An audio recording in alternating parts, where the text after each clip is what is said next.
Conceal carry in New York State.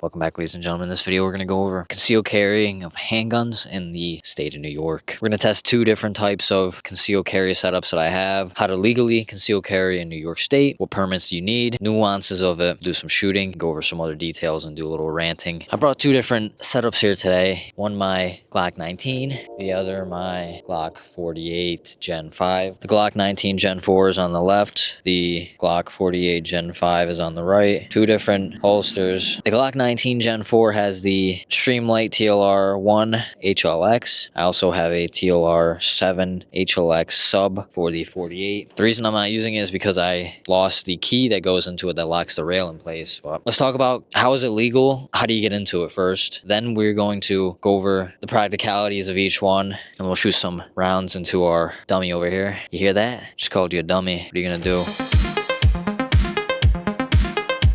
One of the ways that you conceal carry in New York State, the only way you can conceal carry in New York State, and I'm talking about upstate New York, a little bit different in New York City, I'm talking about the greater upstate New York, that's what I'm going to call it. That doesn't count the cities, which are even more communist. So you're going to have to get your pistol permit if you want to conceal carry in New York State. There is still on the premises carry and stuff like that, but there's no longer all these different nuanced ones. Now it's kind of lumped into this big category. You can also add your semi-automatic endorsement while you're doing your pistol permit. So you can also buy semi-automatic long guns. And what you're going to need is you're going to need 4 character references that we'll have to notarize a form, turn it into you. You need to get fingerprinted. Going to need to get interviewed in front of a judge. So if you're in a downstate county, this is probably going to be a licensing officer because there's just millions of people. If you're in upstate in these small towns with no people, it's going to be a judge. You could get interviewed multiple times. You're going to ask why you need this. Could ask about Article 35, the use of force. Could ask you numerous reasons. And what I just recommend saying, and I'm not a lawyer, but I just recommend saying for all legal and lawful purposes, whether it's hunting, self-defense, all legal and lawful purposes is the reason why you want to use this. You got a clean record, just go in like you're going in for a job interview. Treat them with respect, be honest about everything. If you had any prior convictions, if you had anything that happened to you, like you got arrested for speeding or whatever, let them know on the form. You're going to have to disclose all those things, what the charge got dropped down to, if it didn't get dropped down at all, or if it did. You're going to have to explain all those things. Just because you're arrested doesn't disbar you. It's about if you committed violent crimes. Like if you're arrested for disorderly conduct or something years and years ago, that's not going to automatically disqualify you, okay? But if you're just a violent criminal, that's probably going to disqualify you. Like, just think about it like this. If you can't pass a background check to buy a rifle, then you're probably not going to pass being able to get a pistol permit. So you're going to have to get fingerprints. You're going to have to take an 8-10-hour course, 16-hour classroom, 2-hour live fire. This is probably going to cost you, I'd say, depending on your location, because everything depends on your location. The training classes could cost up to $600, could cost $300. Then you're going to have to put a deposit on a handgun, and you're going to get a receipt. So you're going to have to bring all these things in. You're going to have the 4 character references, fill out the whole pistol permit packet. You're going to have to take passport quality photos. So you're going to have to get the photos, fingerprints, references, have the 18-hour course, and then have the deposit of the handgun. You have all that together. When you turn that in, after a few months, you're going to get interviewed by the judge or the licensing officer. It all depends on the municipality. It could take up to 6 months to a year before you either get denied or approved. In New York State, it's a shall issue state now, so they cannot just deny you based on arbitrary reasons. If you are a person of good moral character and you've completed all the steps and you can pass a background check for most other things, then you're definitely going to be able to get this. You just have to go through all the BS. Every county is different. You could go through it in as little as 3 to 4 months or up to as long as a whole entire year. Keep this all in mind. So you're probably going to have to save up a couple $1,000s because the fingerprints are already going to be $100. The passport quality pictures are probably going to be like $100. I forget how much it was.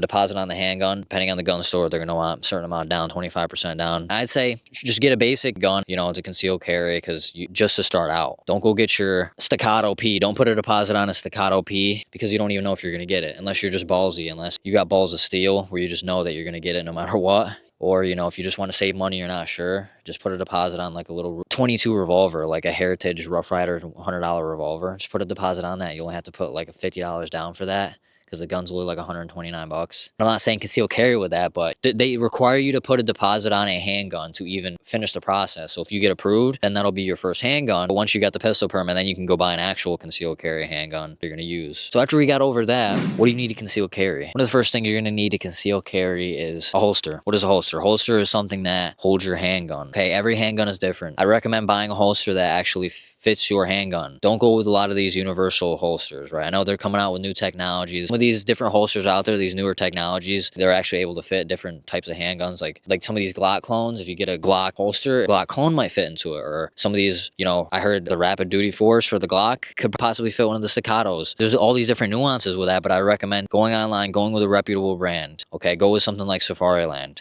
Rhyme, Alien Gear, or T-Rex Arms. Do your research, okay? When I first got into this, I got a bunch of cheap stuff. It didn't end up working, so I spent more money later on. Don't just get some like cheapo Amazon stuff, okay, Chinese stuff. Get something that's quality. Like, yes, some of the stuff out there that's cheaper might be quality, but do your research on it, okay? Because what I learned is buying the cheaper stuff, you end up having to buy the more expensive stuff anyway. So cry once, right? Just like the body armor cry, buy once, cry once, because it's true, okay? And I'm learning that with the New York State compliant ARs, whatever it is. Like, you think that everything is the same and they're just upcharging you for no reason. No, the reason why the more expensive stuff is more expensive is because it's actually like 10 times more quality. You want to go with battle proven, war proven stuff. That's why a lot of people run the Surefires, because those are tested in war. And obviously there's a lot of people that say, oh, Olight's just good enough. Well, put your life on something that counts. Maybe you just have something for hunting. Olight might be good for you, but if your life depends on it, go with something that's tried and true. And I'm not saying the cheaper stuff isn't good. I'm just saying buy once, cry once, because you're going to find out later on that it was more worth it. And it's not just trying to buy the most Gucci, yada, yada, yada. Just get something that's tested in the field of battle, either duty or military, okay? So you got a different types of holsters here. This is a leather holster for my Glock 48. And when you first buy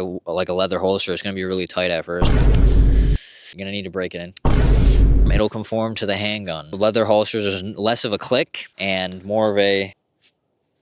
This holster doesn't support a flashlight. Before you buy a holster, figure out if you're going to get a flashlight. Because if you get a flashlight, I'd recommend something more, if you're going to conceal carry it, I'd recommend something more concealable. Because I'm going to get into this next firearm here that I kind of got as more of a duty firearm. I put a TLR1 on it, and I was like, you know what? I don't want to get another flashlight. So I literally found a concealed carry holster that fits a TLR1. And I don't carry this thing concealed carry a lot, but it actually works. You're going to get different holsters. Some of them come with like these plastic clips. Try to get one with a metal clip. That's just my opinion, because I got this cheap plastic clip ammo holder and the thing just pops off your belt. Get a quality one, because next to the holster you're going to need to get a magazine holder, okay? And they sell these for revolvers. If you're a revolver guy, you're going to have guns that are single stack magazine, you're going to have guns that are double stack. Make sure you get the right ones. This one right here, this is adjustable with an Allen key in there, so you could actually adjust it from double stack to single stack. This one's just a cheap Amazon one. Don't get something like this. Actually get a quality one. So this is the next one. This is my Glock 19 Gen 4 with a TLR1 HLX. This is the holster that I got for it. I forget what brand it is, but they say this was an American brand. You can find the actual main brand on Amazon. So if you got Amazon Prime, you can get them fairly quick. This is a Kydex holster. It's like an injection molded type of polymer plastic type of thing. So a lot of these, this one comes with the wedge. So one of the major concerns of concealed carrying is the printing. So when you got a weapon, you're going to get some like printing with it, and they sell these wedges. I forget what they're actually called, but they sell these right here where you can actually adjust them, where it pushes out the other side of your clothing. So you get less printing. So it's less able to see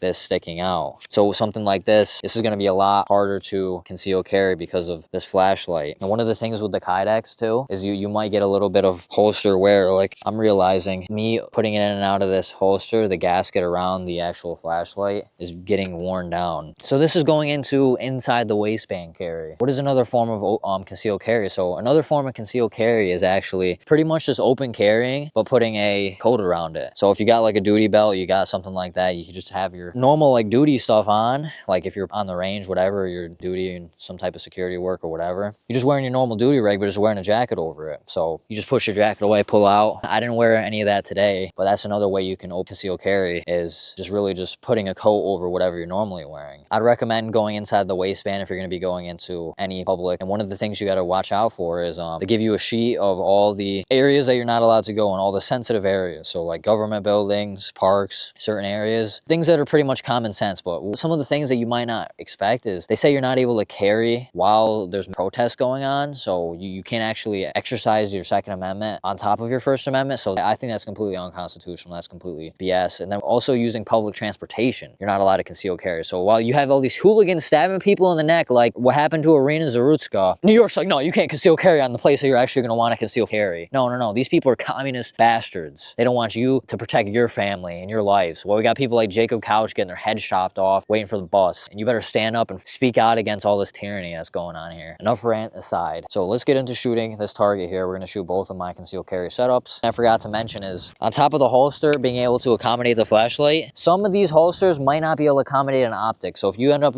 deciding to get a red dot, try to get one cut for a red dot optic. All right, we're going to stand at like self-defense distance.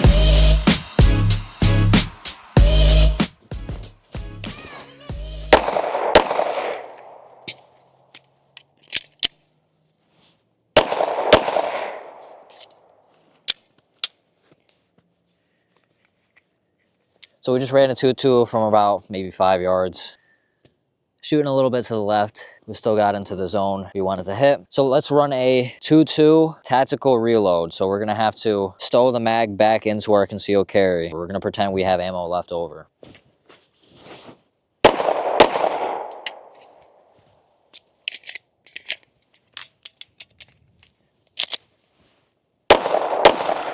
We got no lock back. See, it's shooting a little bit to the left. Good enough for government work, my coworker says. We're going to try the Glock 19 Gen 4. And if I didn't explain already, the way these work is these clip right on your belt, so inside the waistband. And one of the things you're gonna have to get over is having a loaded handgun pointing at your Johnson. You're gonna have to get over that. Some days, I think about that myself. If you wanna get a handgun with a safety, I don't blame you, because something gets in there, that gun goes off. You're not making love to the wife with your Johnson blown off. So we're gonna run one to the chest, one to the head. 2-2.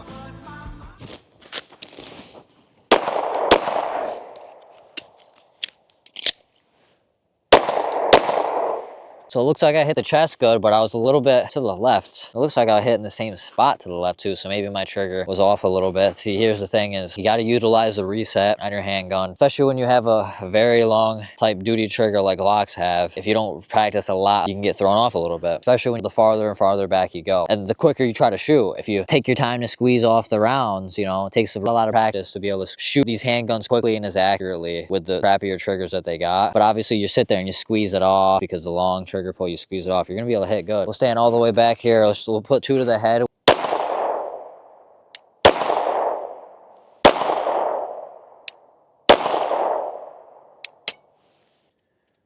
Getting hit in the head. His left forehead is getting blown off. Let's try like a one-handed drill here. We'll do 2 in the right hand, then swap to the left hand. It's always good to practice one-handed. Try to aim center mass. We'll utilize the flashlight this time. Do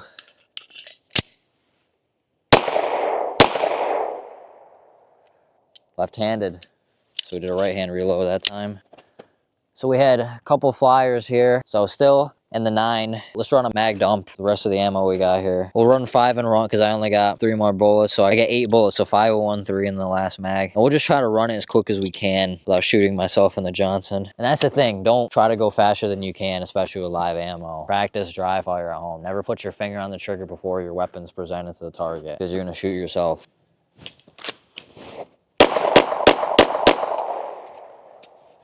Got no lock back.